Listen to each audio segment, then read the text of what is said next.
Selamat pagi ya. Kita bersama lagi dalam Ruang Bicara yang dibawakan kepada anda tentunya di Bernama TV dan sudah pastilah hari ini juga kita memilih satu lagi topik yang saya kira cukup penting dan relevan sebenarnya dengan perkembangan semasa, dan kita akan sembang-sembang berkaitan dengan topik ini bersama seorang tetamu yang berada di studio bersama dengan saya, dan insyaAllah kalau semuanya berjalan lancar kita juga akan menghubungi seorang lagi tetamu melalui kemudahan Zoom. Baiklah, topik yang menjadi pilihan kita ialah Hari Anti Rasuah Antarabangsa ataupun HARA 2022, Integriti Benteng Budaya Rasuah. Dan izinkan saya memperkenalkan dulu tetamu yang berada bersama saya di studio ini. Kita ingin mengucapkan terima kasih dan juga selamat datang kepada yang berbahagia Encik Syamsul Salib yang merupakan penolong kanan Pesuruhjaya dan juga Ketua Cawangan Kerajaan dan Agensi Bahagian Pendidikan Masyarakat di SPRM. Jadi tuan, apa khabar? Baik, Alhamdulillah. Sihat ya? Tentunya sihat, Alhamdulillah. Kalau tidak, tak ada kat sini. Okay. Terima kasih kepada pihak bernama kerana sudi menjemput, persilakan saya daripada wakil SPRM untuk berkongsi mengenai topik pada hari ini. Kita memilih satu topik macam saya katakan cukup penting, relevan, dan saya kira menarik sebenarnya, iaitu tentang sambutan Hari Anti Rasuah Antarabangsa yang disambut hari ini. Betul. Mungkin buat pengenalan inilah sempena dengan sambutan HARA 2022 ini, apa yang bagi pihak SPRM sendiri, bagaimana SPRM menyambutnya dan apa program-program yang telah pun disusun atau sempena dengan HARA 2022 ini, tuan? Alright, okey.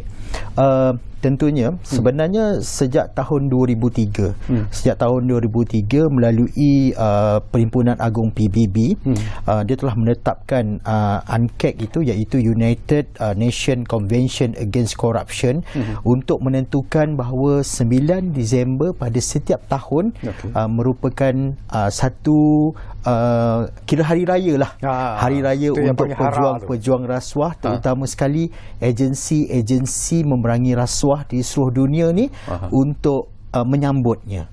Itulah pada hari ini 9 Disember kita adakan program berkenaan, dan dia mengikut tema tertentu, dan pada tahun ini temanya adalah UNCAC at 20 menyatukan dunia menentang rasuah lah dalam bahasa Melayunya, di mana apabila kita menyebut berkaitan dengan memerangi rasuah, tentulah kerja memerangi rasuah ini perlulah dijalankan oleh semua pihak. Betul.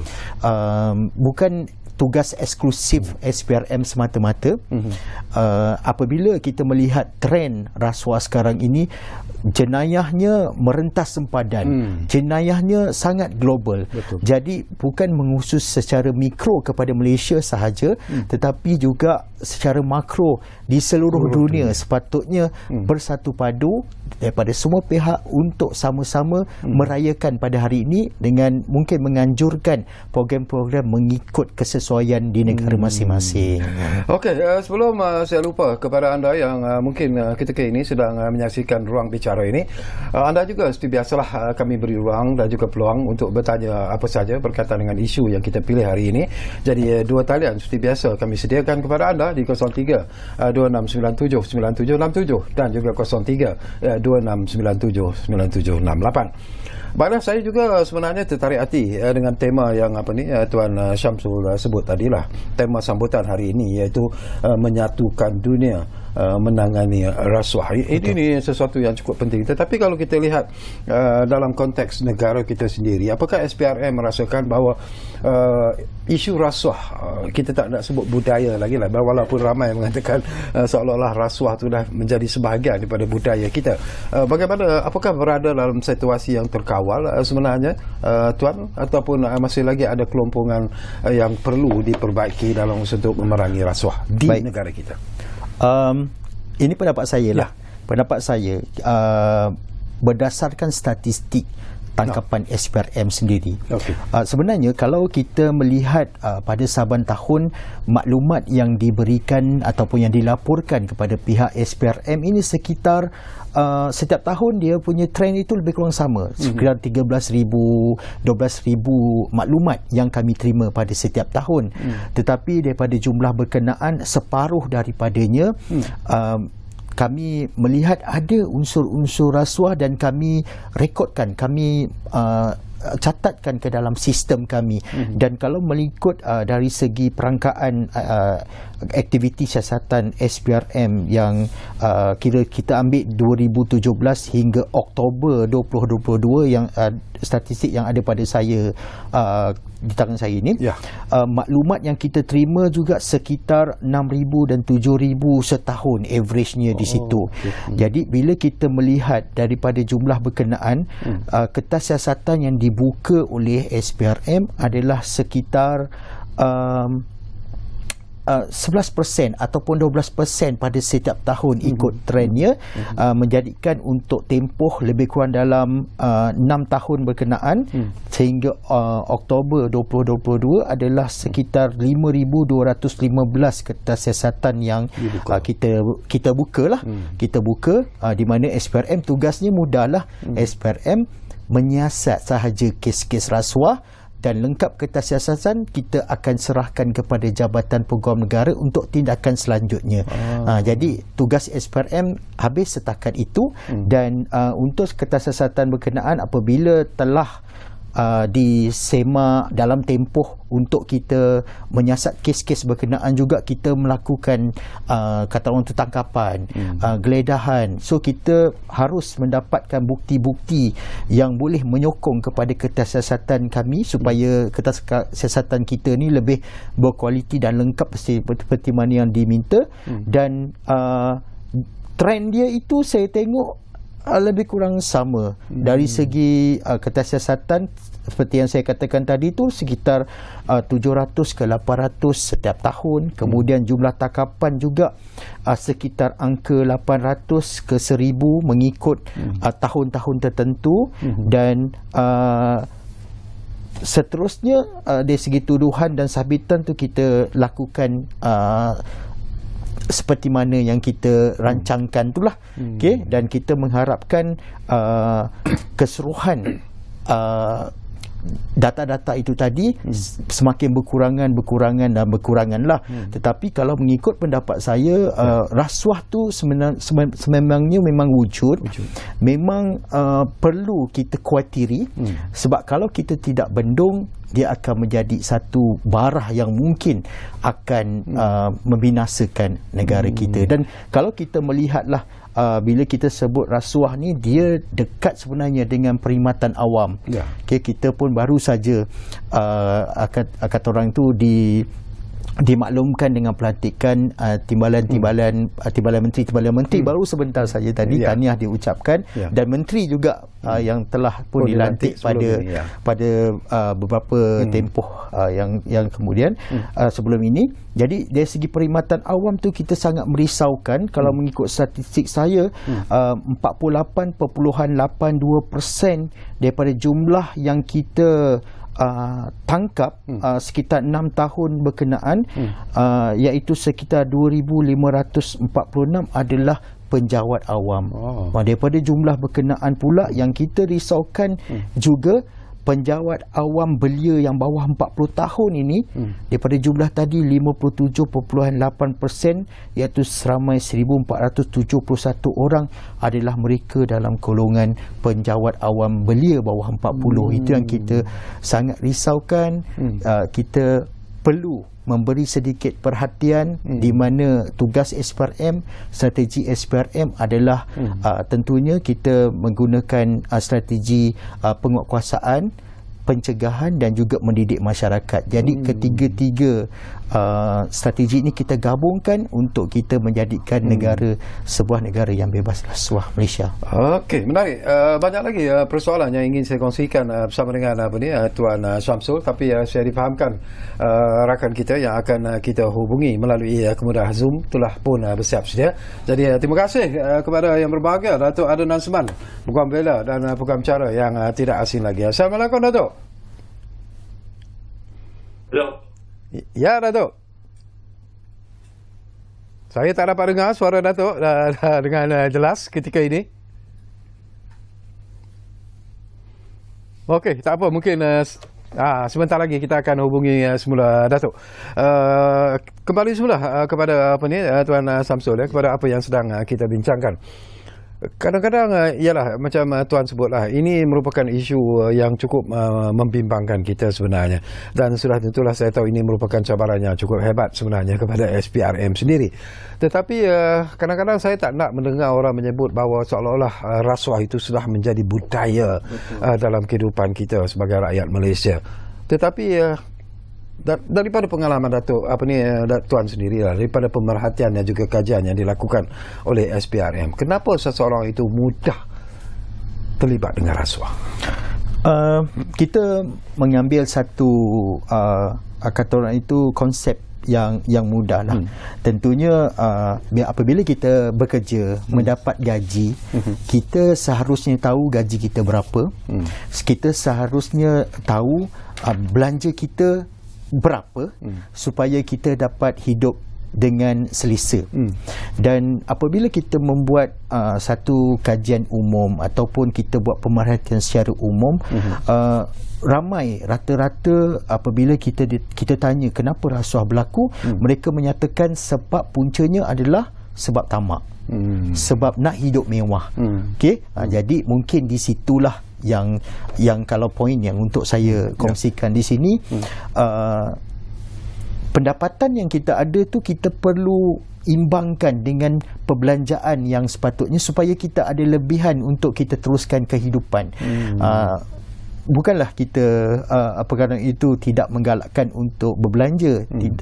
Saya rasa boleh, tetapi perlu berpada-pada, sebab kita tak nak bila sampai satu tahap ada ruang dan peluang pula, integriti pula masa itu ada satu isu dalam diri yang tidak diperkasakan, itu yang akhirnya mungkin terjebak kepada perkara-perkara yang tidak diingini seperti rasuah, seperti jenayah dan sebagainya. Bila Tuan sebut tentang istilah integriti, ini pun satu persoalan yang cukup penting dan menarik sebenarnya, terutamanya lah di kalangan mereka yang terlibat dalam rasuah itu dikatakan tidak berintegriti dan sebagainya. Tetapi bila kita sebut istilah integriti itu sendiri, bagaimana kita nak melahirkan satu integriti yang betul-betul kuat, betul-betul boleh menjadi benteng untuk mengelak berlakunya rasuah sebenarnya, Tuan?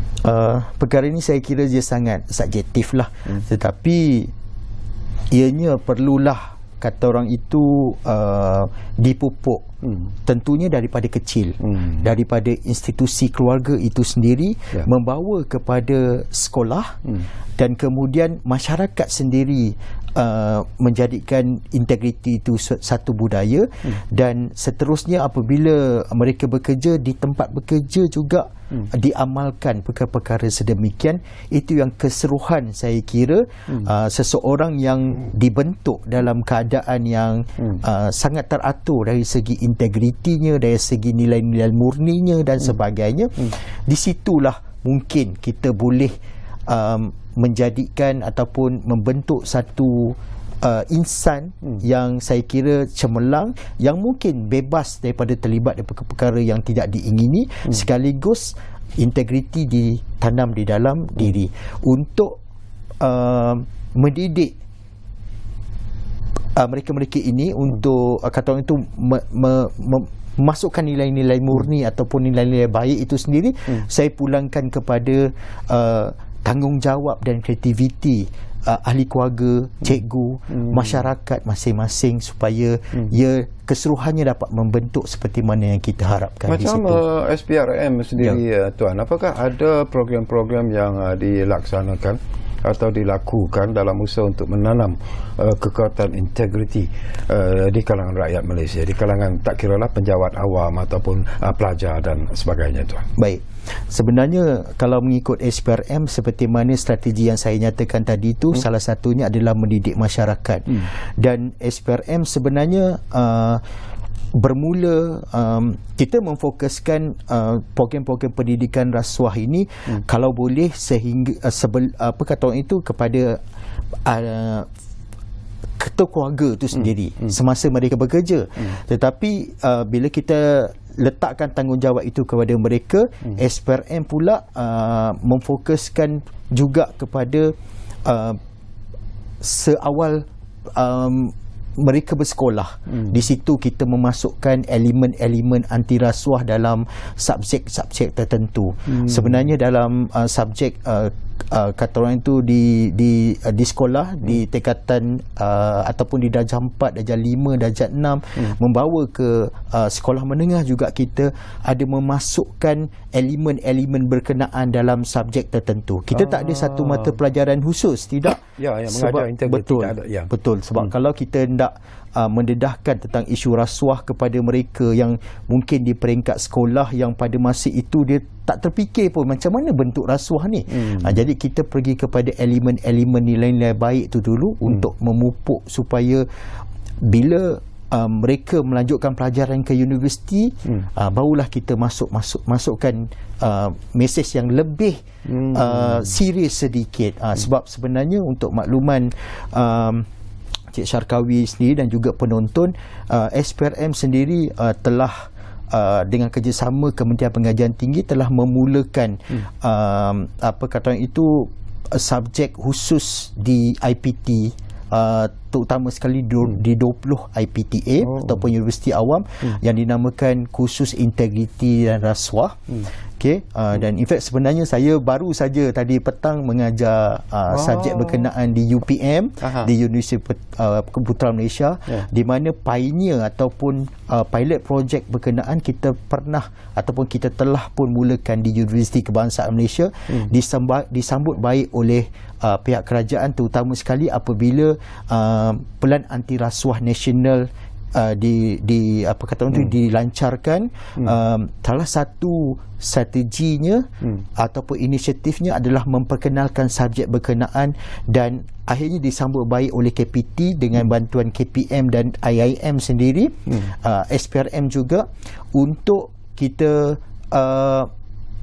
membuat satu modul yang boleh disesuaikan untuk para pelajar dalam tempoh sebuah semester itu sebagai mata pelajaran elektif. Dan mungkin akan datang, saya difahamkan pada tahun hadapan, daripada elektif tu akan menjadi subjek wajib untuk semua pelajar ambil. Ke tahap itulah, dan kemudian kita panjangkan pendidikan anti rasuah ini seperti mana yang tadi Cik Syarkawi nyatakan di kalangan penjawat awam tentunya. Selain daripada itu, sebab penjawat awam ni kita ada satu modul yang dinamakan program transformasi minda, di mana semua penjawat awam yang yang menyertai perkhidmatan awam diwajibkan untuk menyertai kursus berkenaan di peringkat agensi masing-masing. Jadi modul itu diperkenalkan, dan selain daripada itu di syarikat-syarikat swasta ini kita sering mengharapkan supaya mereka juga mengadakan program-program sedemikian, terutama sekali apabila pihak kerajaan melalui perkeliling-perkeliling dan dasar-dasar tertentu mencadangkan supaya diwujudkan satu jawatan pegawai integriti ataupun unit integriti di agensi kerajaan dan seterusnya di JLC dan sebagainya. Jadi mereka juga memainkan peranan yang sangat penting untuk menganjurkan program-program berkaitan dengan pendidikan rasuah di peringkat dalaman. Menarik sekali. Mungkin ada baiknya jugalah kita akan berehat dulu buat seketika tuan. Saya tahu tuan juga memerlukan sedikit masa sebenarnya. Boleh minum-minum dulu. Dan selepas kita berehat nanti insya-Allah kita akan hubungi seorang lagi tetamu melalui kemudahan Zoom, iaitu yang berbahagia Dato' Adnan Seman. Jadi apa kata kita rehat dulu dan kita kembali semula sebentar saja lagi bersama kami di Ruang Bicara yang kami bawakan kepada anda. Tentunya mana lagi kalau bukan Bernama TV. Kita rehat buat seketika.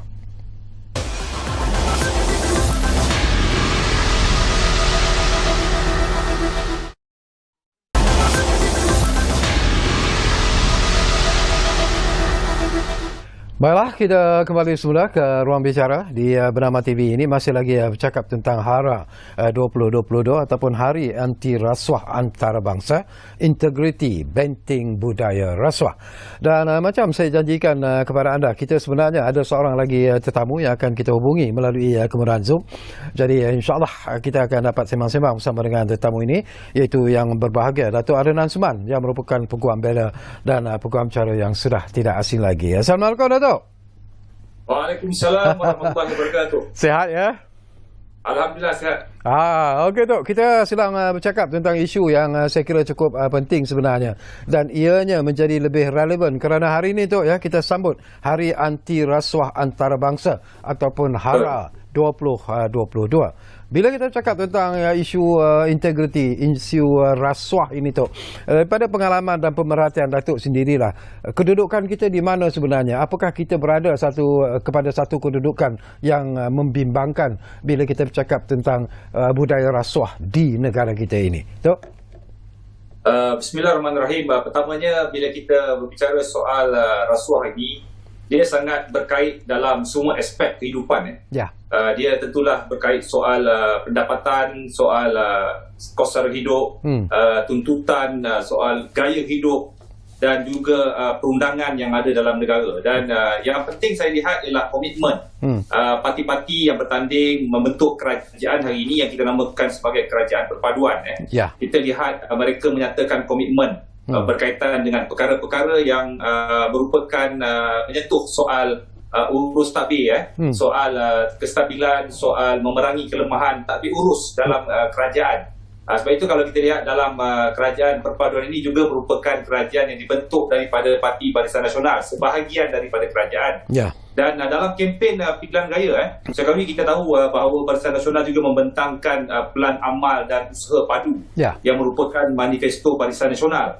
Dan dalam manifesto itu jelas menyatakan soal bagaimana pemisahan kuasa pendakwa raya dan juga kuasa peguam negara. Ini merupakan salah satu perkara yang saya kira penting sebagai asas dalam kita membuat pembaikan dalam usaha kita untuk memerangi gejala rasuah. Dan kita juga tahu dalam soal pelantikan peguam negara, dalam soal pelantikan Ketua Pusurujaya SPRM, ini juga merupakan badan-badan penting yang penting dalam kita memastikan supaya tidak ada campur tangan politik, tidak ada campur tangan pihak eksekutif dalam apa juga keputusan berkaitan dengan siasatan rasuah ataupun pendakwaan rasuah. Kerana itu kita lihat ini adalah perkara-perkara yang dimaktubkan dalam manifesto Barisan Nasional. Dan ini merupakan komitmen dan saya yakin dan percaya sekiranya ianya dilaksanakan dilaksanakan dengan benar-benar memberikan kuasa kepada pendakwa raya itu tanpa melibatkan pihak peguam negara, dan soal pelantikan peguam negara juga melibatkan satu jawatan kuasa parlimen yang akan menentukan siapakah yang akan dilantik sebagai peguam negara, siapakah Pusurujaya SPRM. Ini yang merupakan langkah awal kepada kita memerangi gejala rasuah. Dan kalau kita bicara soal memerangi gejala rasuah, saya kira ianya bukanlah satu perkara yang mudah, kerana ia amat berkait soal gaya hidup. Sebagaimana juga jenayah-jenayah yang lain seperti jenayah penipuan cyber, jenayah bola putih, jenayah macam-macam jenayah kita tahu yang berada dalam negara kita. Dan rasuah ini juga merupakan salah satu jenayah yang perlu kita perangi, dan ianya sebenarnya menjejaskan kehidupan dan juga negara itu sendiri. Dan banyak kes-kes yang dilaporkan sebelum ini, kita pun tahu kes-kes jenayah yang sering dilaporkan dalam media masa sentiasa. Ada saja pihak kaki tangan awam yang ditangkap ataupun pihak swasta yang ditangkap, dan ianya tidak berhenti setakat ini. Dan kalau kita lihat, Syakwi, kita pergi ke Putrajaya, kita lihat bangunan SPRM itu begitu terseram indah, besar, pejabatnya begitu besar, dan ia juga menggambarkan komitmen kerajaan dan negara dalam memerangi gejala rasuah. Dan saya kira usaha bukan saja dalam soal urus takbir, dalam takbir urus, dalam kecekapan dan juga prestasi kaki tangan awam, tetapi juga ianya amat terkait soal bagaimana kita ingin meningkatkan pendapatan ataupun tangga gaji kaki tangan awam dan juga pihak lain swasta dan sebagainya untuk mengurus kos sara hidup. Kerana apabila ada tekanan kos sara hidup, ianya sebenarnya meletakkan seseorang itu dalam keadaan terdesak, dan dalam keadaan terdesak ini mereka terdedah sebenarnya kepada gejala-gejala sebegini, kerana dia akan ada pihak-pihak yang sebenarnya sentiasa mengambil peluang untuk menyogok ataupun memberikan tawaran. Pelbagai tawaran dah hadir kepada mereka-mereka, terutama sekali mereka-mereka yang merupakan pembuat keputusan, mereka-mereka yang menentukan tender siapa yang mereka nak bagi, kontrak siapa yang mereka nak bagi, ahli lembaga pengarah, ahli lembaga itu dan ini, dan inilah pihak-pihak yang sentiasa terdedah dengan apa jua cubaan dan juga tawaran-tawaran daripada pihak-pihak yang cuba meraih keuntungan ataupun kelebihan daripada projek-projek yang ditawarkan oleh kerajaan misalnya, dan juga dalam perkara-perkara yang melibatkan kepentingan mereka. Untuk dapatkan kepentingan itu, untuk menyegerakan kepentingan itu, mereka mengambil jalan mudah dengan memberikan rasuah ataupun menyuap pihak-pihak yang boleh membantu menyegerakan proses-proses tertentu. Dan ini sebenarnya cabaran. Dan sebagai seorang peguam, saya juga banyak sebenarnya terlibat, dah 21 tahun jadi peguam, terlibat dalam banyak perkara-perkara berkaitan dengan pelbagai agensi, membantu anak guam, dan kita lihat masih banyak ruang-ruang penambahbaikan yang boleh dilakukan sebenarnya. Okey, sebelum saya dapatkan pandangan Samsul, ada satu lagi persoalan yang saya nak dapatkan pandangan ikhlas pada Datuk sebenarnya. Datuk sendiri sebagai seorang peguam yang begitu lama terlibat, dan banyak juga saya percaya kes-kes yang melibatkan rasuah juga menjadi tanggungjawab Datuk ketika itu. Tetapi satu persoalan yang ingin saya tanya Datuk, dan saya memerlukan satu jawapan yang cukup ikhlas daripada Datuk sebenarnya. Dari aspek perundangan, Datuk, apakah kita lihat bahawa undang-undang dan pelbagai akta yang ada ini dalam usaha untuk melawan ataupun mencegah rasuah itu mencukupi ataupun tidak sebenarnya? Dia pada hakikatnya undang-undang sudah pun mencukupi sebenarnya. Sudah mencukupi, sangat mencukupi. Dan kalau kita lihat bukan saja dalam aspek rasuah, kita ambil dalam apa jua bentuk, apa jua jenayah rogol, jenayah rompak, jenayah curi, jenayah samun, jenayah fitnah, sebenarnya sudah ada undang-undang yang cukup jelas, sudah ada undang-undang yang cukup kuat sebenarnya untuk menghukum pesalah-pesalah ini. Tetapi ianya bukanlah satu perkara yang boleh dianggap penyelesaian kepada permasalahan yang kita hadapi dalam konteks rasuah. Sampai hari kita dengar banyak kes-kes yang telah pun diputuskan di mahkamah, dan kita tahu keputusan kes rasuah ataupun penyalahgunaan kuasa yang terbesar yang kita tahu melibatkan bekas Perdana Menteri kita, Datuk Seri Najib Tun Razak, yang telah pun didakwa dan disabitkan dengan pertuduhan dan telah pun dihukum 12 tahun penjara dan denda dan sebagainya. Ini merupakan satu bukti bahawa undang-undang itu mencukupi, undang-undang itu ada untuk menghukum. Namun ianya tidak menghentikan pihak-pihak yang masih lagi terdedah dan melakukan gejala ini. Kerana sebab itulah saya sebut tadi, apabila kita bicara soal rasuah, ianya memerlukan satu penyelesaian yang tuntas, kerana ianya berkait soal kos sara hidup, dia berkait soal tuntutan, kehendak, keinginan dan gaya hidup sebenarnya. Kita lihat generasi muda hari ini lebih terdedah dengan media sosial, gambaran yang digambarkan di media sosial ramai sebenarnya. Mereka-mereka yang menayangkan kereta yang mereka bawa, letak Lamborghini, letak Ferrari, letak Mustang, dan menggambarkan kejayaan dalam kehidupan itu dalam bentuk material. Dan desakan ini menyebabkan ramai yang sebenarnya ingin mencapai kejayaan sebagaimana yang dicapai oleh orang lain. Dan atas desakan itulah sebenarnya mendedahkan mereka kepada rasa hilangnya integriti, hilangnya bertanggungjawab kepada tanggungjawab yang mereka, keamanah yang mereka ganas, dan akhirnya mereka pun mengambil jalan mudah dengan mengambil suapan dan rasuah yang ditawarkan. Dan sebab itulah banyak perdebatan sebenarnya yang dibahaskan. Dan kalau tanya saya, secara pribadi, kerajaan sudah perlu SPRM sebenarnya sudah sampai masanya untuk benar-benar menggempur mereka-mereka yang memberikan sogokan ini.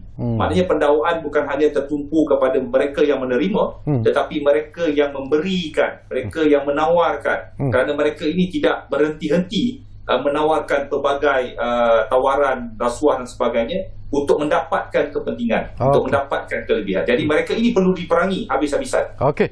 Nanti saya akan kembali semula kepada Dato' Adnan Seman. Kita nak tanya juga pandangan Samsul, Tuan Samsul Salib daripada apa yang disebut oleh Dato' Akbar Sattar tadi. Jadi apakah ini satu cabaran yang cukup hebat kepada SPRM, dan saya percaya SPRM juga sedang berusaha sebenarnya untuk menjamin bahawa isu integriti, isu rasuah di negara kita ini mungkin mustahil untuk dihapuskan, tetapi sekurang-kurangnya dapat dikurangkan kepada tahap yang tidak membahayakan negara secara keseluruhannya. Tuan. Alright. So apabila saya melihat ataupun saya mendengar apa yang dikomen ataupun yang pendapat daripada Datuk tadi, dan saya bersetuju. Dari segi undang-undang itu memang sudah ada. Memang kata orang itu apa yang section-section berkaitan dengan kesalahan berkaitan dengan hukuman dan sebagainya, memang sudah kata orang itu sangat bersesuaian dengan keadaan sekarang. Cuma kadang-kadang perlunya ada satu penambahbaikan tertentu dan sebagainya, sebab apabila SPRM menguatkuasakan Akta Suruhanjaya Pencegahan Rasuah 2009, kita juga melihat dari semasa ke semasa kita perlu ada tambah baik di situ. Sebab tu walaupun undang-undang yang seperti yang Datuk katakan itu sudah ada, SPRM juga merasakan perlu ada satu mekanisme baru untuk kita berkata itu tambah baik. Macam contoh pada 1 hari bulan 6 2020, SPRM telah mula menguatkuasakan peruntukan liability corporate, di mana ada seksyen tambahan di bawah seksyen 17 capital A itu, capital A besar itu, di mana sebelum ini jika mereka yang terlibat dengan rasuah, apa kata itu, perasuah itu sahaja yang boleh dikenakan tindakan ataupun yang boleh didakwa di mahkamah dijatuhkan hukuman. Tetapi dengan peruntukan seksyen berkenaan, tambahan seksyen berkenaan, kita telah pun menambah baik, di mana sekiranya pegawai-pegawai di dalam sesebuah syarikat memberi rasuah untuk mendapatkan tender dan sebagainya, syarikat pula boleh dikenakan tindakan di bawah peruntukan baru tadi. Maksudnya akta memang dah ada, tapi dari semasa ke semasa kita melihat kesesuaian untuk kita tambah baik, dan kita tak tahu, mungkin akan datang akan lagi kita tambah baik lagi untuk kita melihat secara keseluruhan supaya akta tu memang betul-betul memenuhi apa yang diingin dicapai, dan seterusnya perasuah-perasuah ini dapat kita dakwa di mahkamah dan kita dapatkan pengadilan, terutama sekali kepada mereka yang teraniaya. Cuba kita dengar juga pandangan daripada Dato' Adnan Seman. Saya sebenarnya tertarik hati dengan kenyataan yang dikeluarkan oleh Yang Amat Berhormat Perdana Menteri kita, Datuk Seri Anwar Ibrahim. Tadi pun Datuk sentuh sebentar selalu bahawa antara agenda penting yang akan diberi perhatian serius oleh kerajaan perpaduan ini ialah isu rasuah itu sendiri. Tetapi dalam usaha untuk mencapai apa yang ingin dicapai itu sebenarnya bukanlah satu kerja yang mudah. Tadi pun Datuk sebut pelbagai tindakan, pelbagai kempen sebenarnya dilakukan. Bila kita cakap tentang penambahbaikan itu sendiri, bukan saja kepada SPRM tetapi kepada keseluruhan institusi yang sedia ada yang mungkin terdedah kepada rasuah itu, apa sebenarnya yang daripada pemerintahan Datuk yang perlu diberi perhatian supaya kelompongan-kelompongan yang membolehkan perasuah-perasuah ini masuk sebenarnya dapat ditampung? Saya rasa perkara yang paling utama yang sebenarnya perlu menjadi fokus kerajaan adalah untuk memastikan wujudnya satu framework, akta, satu parameters yang jelas berkaitan dengan pendanaan politik. Kerana kita tahu hari ini parti-parti politik bila dalam sesuatu pilihan gaya, apabila mereka masuk dalam pilihan gaya bertanding di 222 parlimen dan juga melibatkan ratusan drone, mereka membelanjakan jumlah pembelanjaan yang cukup besar dalam semua aspek perbelanjaan pilihan raya. Walaupun kita tahu ada undang-undang yang menetapkan 200,000 untuk satu parlimen, tetapi biasanya adalah menjadi satu perkara yang diketahui oleh umum. Perbelanjaan ini jauh lebih besar daripada jumlah itu. Kita dapat lihat dari segi pilihan raya umum ke-15 misalnya, banyak pihak-pihak yang sebenarnya membelanjakan jumlah yang cukup besar untuk dia punya poster calon, bendera, macam-macam ada segi gerak kerja kempen pilihan raya. Dan kebanyakan dana pilihan raya ini datang daripada pelobi-pelobi yang mereka memberikan dana-dana politik untuk membantu parti-parti yang bertanding, dan ada sebahagian daripada mereka memilih calon-calon tertentu yang diberikan dana secara khusus.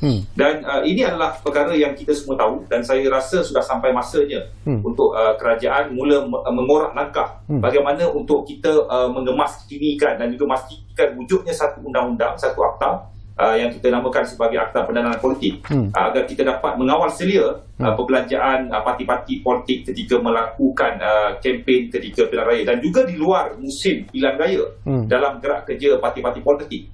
Dan ianya sangat berkait dengan pendanaan yang juga akan membabitkan mereka-mereka yang kemudiannya menjawat jawatan dalam Jemaah Menteri, yang mana mereka pula akan ada tentu preference pihak-pihak tertentu yang memberikan bantuan dari segi dana politik, dari segi membantu kerjaya politik. Dan inilah perkara-perkara yang kita sudah tahu, tetapi kita masih sebenarnya tidak mengambil langkah-langkah penting bagi kita memastikan bahawa wujudnya satu keadaan yang bebas, di mana pemain-pemain politik ini berada dalam kedudukan yang bebas dalam membuat keputusan, dalam memberikan apa jua kepentingan ataupun apa jua kelulusan berkaitan dengan peruntukan-peruntukan yang diperuntukkan bagi kementerian masing-masing.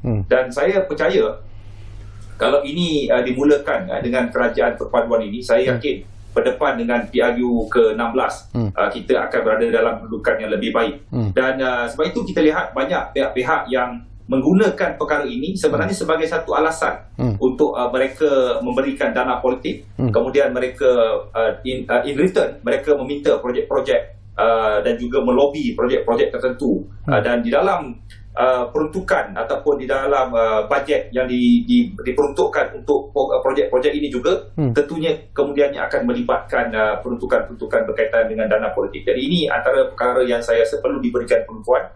Dan selain daripada itu, kalau kita lihat di peringkat kaki tangan awam, kita juga harus sedar bahawa menuju negara maju, untuk kita memastikan pelibatan rasuah dapat dikurangkan, diperangi, terutamanya membabitkan kaki tangan awam, kita perlu juga mengkaji dari segi jumlah kaki tangan awam dan juga rasionya dengan kadar pendapatan mereka. Dan ini perkara-perkara yang harus diberikan perhatian. Banyak sebenarnya agensi-agensi tertentu yang sebenarnya kadar gajinya begitu rendah, tetapi kadar terdedahnya mereka kepada tawaran-tawaran yang bersifat rasuah, bersifat berbagai bentuk sagu hati dan sebagainya yang digunakan untuk mendapatkan keuntungan ini sebenarnya begitu besar. Jadi ini perlu diteliti lebih mendalam oleh kerajaan, dan saya yakin ketika ini pun sudah dilakukan banyak kajian, dan kajian-kajian ini perlu diterjemahkan dalam bentuk pelaksanaan. Itulah antara langkah-langkah yang perlu kita ambil.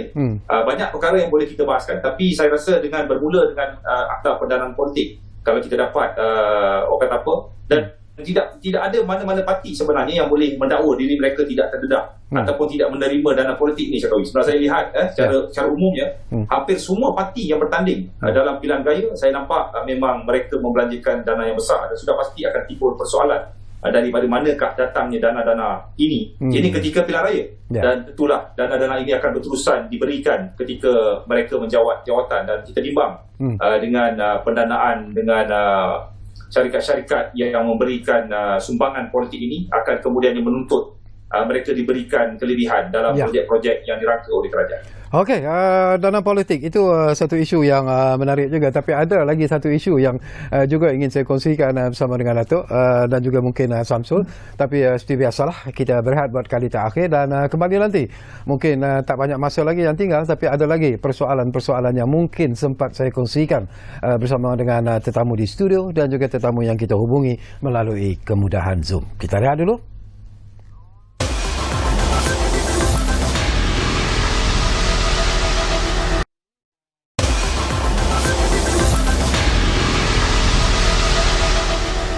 Baiklah, kami cukup berterima kasih kalau anda masih lagi bersama kami menumpukan perhatian di ruang bicara ini, dan kita masih lagi bercakap HARA 2022 Integriti Benteng Budaya Rasuah. Baik, mungkin menarik jugalah tadi pun Datuk Adnan Seman bercakap tentang dana politik. Itu satu isu yang juga perlu diberi perhatian yang serius.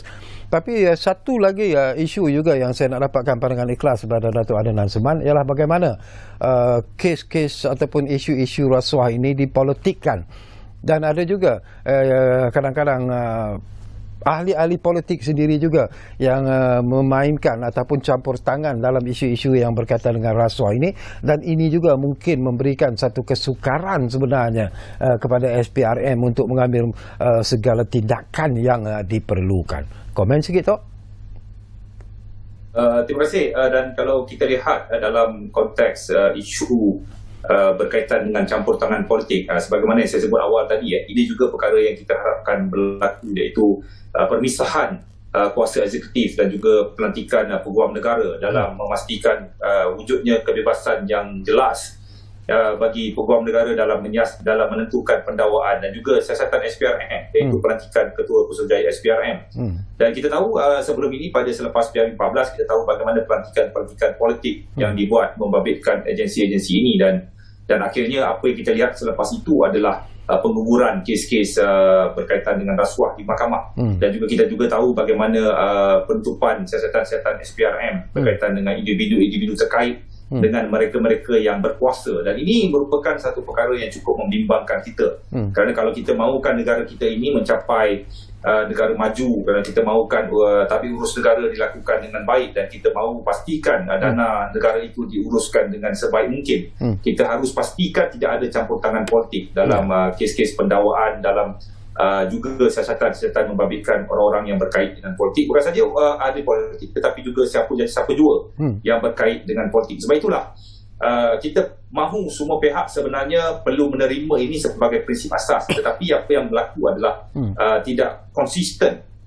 Kita hanya akan membicarakan perkara ini bila kita tidak berkuasa, kita menjadi pembangkang, dan kita mula membangkitkan soal parti yang berkuasa, parti yang memerintah, kenapa mereka membuat pelantikan tertentu ataupun mereka menggugurkan kes-kes tertentu. Tetapi ianya berbeza nadanya apabila kita pula menjadi kerajaan.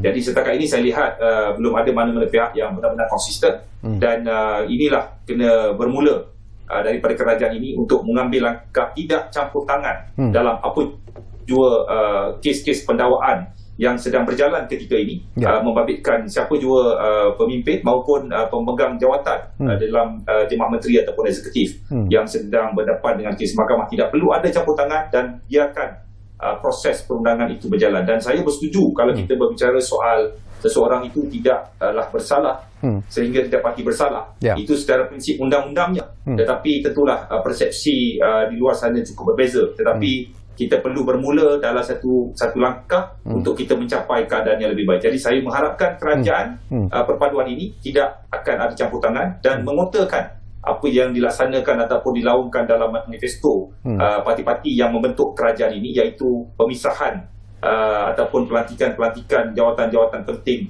yang membabitkan badan-badan penguasaan, badan-badan pendawaan ini dilakukan oleh satu jawatankuasa parlimen, dan ianya bukan dibuat dalam bentuk pelantikan politik yang kita saksikan sebelum ini. Dan itulah harapan kita semua, dan saya yakin sekiranya kita mengambil langkah-langkah ini, kita akan dapat lihat di masa depan keadaan akan jauh lebih baik. Okey, kembali kepada Tuan Samsul sendiri lah, mendengar apa yang disebut oleh Dato' Adnan Seman. Ianya memang sesuatu yang cukup relevan dan cukup penting sebenarnya. Dan saya tahu bahawa cabaran yang dihadapi oleh SPRM juga bukanlah mudah. Persepsi, bermain dengan persepsi juga dalam merupakan satu perkara yang terpaksa dihadapi oleh SPRM sendiri. Jadi mungkin Tuan ada komen yang tersendiri berkaitan dengan apa yang telah pun disebut oleh tetamu kita tadi. Tentunya saya menyokong penuh apa yang dikatakan oleh Datuk untuk kebaikan kata orang itu negara kita sendiri, dan tentunya apa yang dicadangkan kalau dia memberi nilai tambah kepada SPRM, terutama sekali dalam menjalankan peranannya, saya juga sangat menyokong ke arah itu. Sebab kita faham apabila sesuatu isu dibangkitkan, kami di SPRM ini kadang-kadang rasa dalam keadaan dilema juga. Sebab prinsip yang kami gunakan dalam menjalankan tugas, tentunya kita bebas, telus dan profesional. Itu antara 3 prinsip yang memang kita akan kata orang itu guna pakai dalam menjalankan tugas SPRM itu sendiri. Tetapi kadang-kadang apabila ada campur tangan pihak-pihak tertentu, terutama sekali dalam mempolitikkan isu-isu yang saya kira semua pihak sama, okey, untuk saling menjatuhkan pihak satu lagi, dia memainkan isu itu supaya pihak satu lagi itu mendapat publicity yang tidak baik, menyebabkan mungkin sokongan-sokongan pihak tertentu itu menyebabkan kata orang itu sokongan kepada mereka juga jatuh dan sebagainya. Kadang-kadang kami di SPRM melihat situasi itu, tetapi kita terpalit sama.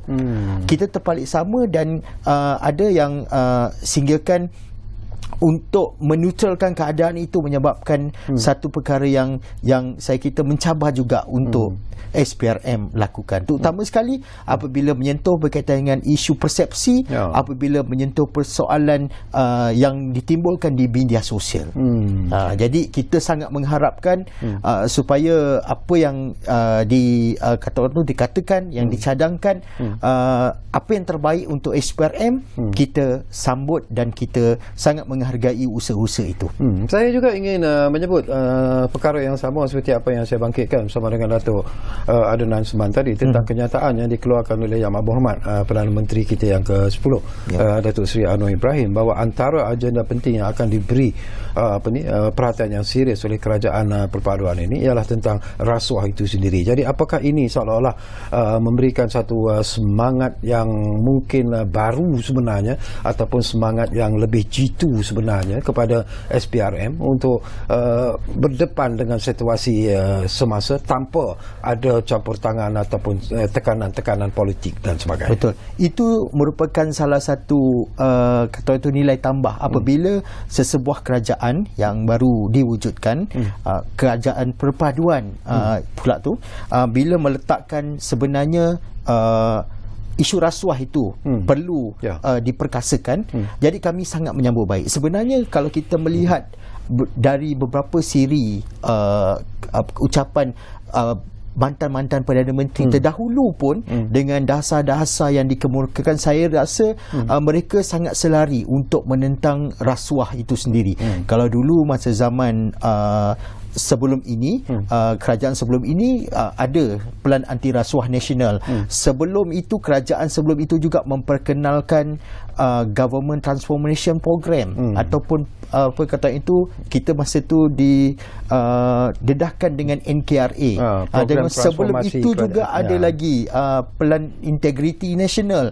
Jadi saya kira setiap pemimpin-pemimpin yang dilantik, dia mempunyai satu pandangan yang sangat serius untuk menentang rasuah, dan saya kira ianya perlu disambut oleh semua pihak, terutama sekali rakyat Malaysia, untuk sama-sama bukan saja menyokong usaha SPRM, tetapi untuk merealisasikan apa yang didasarkan oleh pihak kerajaan, terutama sekali yang terkinilah Perdana Menteri yang ke-10 kita ini. Okey, Datuk Nan, kita ada di penghujung sebenarnya. Saya juga nak beri kesempatan kepada Datuk sendirilah sempena dengan HARA 2022 ataupun Hari Anti Rasuah Antarabangsa 2022 ini. Tadi pun Datuk dah melontarkan pelbagai pandangan yang cukup menarik sebenarnya, tetapi dalam hati kecil Datuk pastinya juga ada sesuatu ataupun harapan yang cukup tinggi untuk melihat bahawa isu rasuah, isu integriti ini akan terus diberi perhatian yang serius, dan kita tidak mahu rasuah itu disebut sebagai sebahagian daripada budaya kita sebenarnya. Datuk, ianya bukanlah tertumpu kepada pemain politik, dia bukan tertumpu kepada pemimpin, tetapi juga rakyat di bawah juga perlu menyedari bahawa banyak sebenarnya amalan-amalan kita dalam masyarakat yang sebenarnya menyumbang kepada gejala ini. Kita lihat bagaimana masyarakat terlalu bergantung kepada mereka-mereka yang memegang jawatan politik di dalam kawasan setempat. Segala bantuan yang diminta, segala benda lah. Kadang-kadang kita lihat segala peruntukan-peruntukan yang dipohon menyebabkan mereka-mereka ini terpaksa memenuhi kehendak-kehendak dan juga perkara-perkara yang berkaitan dengan dana, dan itulah sebenarnya menjadi salah satu titik punca kepada permasalahan yang lebih besar. Kita juga tahu bahawa dalam amalan masyarakat kita juga kadang-kadang kita suka minta tolong. Kita minta tolong, kadang-kadang nak masuk sekolah anak pun minta tolong. Kalau ada kawan-kawan kita yang PIBG, kita kontak YDP PIBG, kalau boleh kita nak selit anak kita masuk. Kadang-kadang nak masuk sekolah, nak dapatkan bantuan itu, bantuan ini, kita nak itulah sebenarnya kita juga perlu menilai bahawa bagaimana diri kita sendiri sebagai unit-unit dalam masyarakat ini, bagaimana kita melihat isu integriti ini, bagaimana kita melihat isu kita melanggar prinsip-prinsip yang kadang-kadang kita sendiri laungkan bila kita memperkatakan seseorang kepada seseorang, kita memperkatakan kepada seseorang pemimpin, kita mengkritik dalam soal integriti, dalam soal rasuah. Tetapi tanpa kita sedar, kita juga sebenarnya terlibat. Dan saya sebagai peguam, saya pernah melontarkan perkara ini dalam bidang bukan saja di peringkat swasta ataupun di peringkat perkhidmatan awam, tetapi juga dalam swasta. Banyak sebenarnya masih amalan-amalan memberikan kickback, memberikan commission, entertainment, belanja, main golf sana sini, dan memberikan hamper dihantar, memberikan hadiah. Ini masih lagi amalan-amalan yang diamalkan dalam dunia swasta, dunia perniagaan, untuk mendapatkan projek-projek, untuk mendapatkan job-job di luar sana. Dan inilah sebenarnya masih berlaku. Jadi kita harus sedar bahawa usaha untuk memerangi rasuah ini bukan hanya usaha kerajaan, tetapi ia juga harus datang daripada rakyat, harus datang daripada semua pihak, agar kita dapat sama-sama mencapai sebuah negara yang dapat mengurangkan kadar rasuah. Kita tentu tidak capai sifar rasuah, tetapi sekurang-kurangnya kita boleh berbangga negara kita ini mementingkan integriti, negara kita ini mementingkan merit, mementingkan usaha, mementingkan mereka-mereka yang kompeten berbanding mereka yang mendapat laba ataupun ganjaran berdasarkan sokongan, berdasarkan rasuah yang mereka berikan.